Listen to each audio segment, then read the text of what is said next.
ইরানে মার্কিন হামলার পরিকল্পনার নীতিগত অনুমোদন দিয়েছেন প্রেসিডেন্ট ডোনাল্ড ট্রাম্প।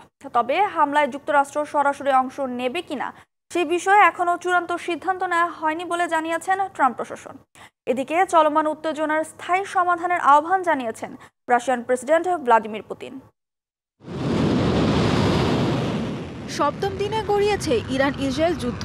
হামলা পাল্টা হামলায় আতঙ্কের নগরীতে রূপ নিয়েছে তেহরান আর তেল আবিব। মধ্যপ্রাচ্যে উত্তেজনার সাথে পাল্লা দিয়ে বাড়ছে মার্কিন যুক্তরাষ্ট্রের সরাসরি যুদ্ধে জড়িয়ে পড়ার শঙ্কা।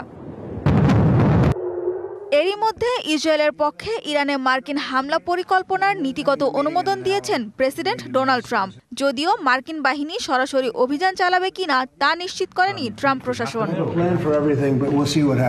কাতার ভিত্তিক গণমাধ্যম আল জাজিরা বলছে, সরাসরি হামলায় অংশগ্রহণের বিষয়ে শেষ মুহূর্তে সিদ্ধান্ত নেবেন বলে জানিয়েছেন ট্রাম্প। এর আগে ট্রাম্প জানিয়েছিলেন যুক্তরাষ্ট্র ইরান ইসরায়েল দ্বন্দ্বে সরাসরি অংশ নিতেও পারে, আবার নাও নিতে পারে। জেনেক্সে শিফট করো, লাইফকে লিফট করো। ইরান ইসরায়েল যুদ্ধ নিয়ে আরেক পরাশক্তি রাশিয়া কোনো পক্ষের ওপর সমাধান চাপিয়ে দিচ্ছে না বলে জানিয়েছেন দেশটির প্রেসিডেন্ট ভ্লাদিমির পুতিন।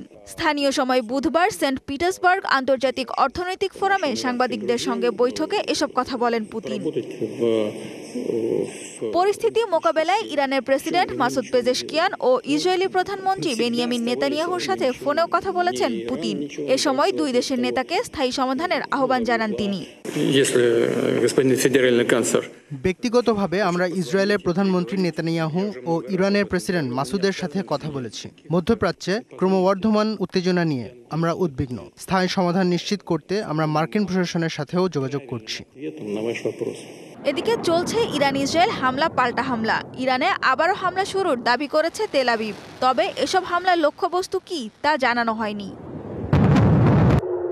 সানজিদা ইসলাম তন্নি, ডিবিসি নিউজ ডেস্ক।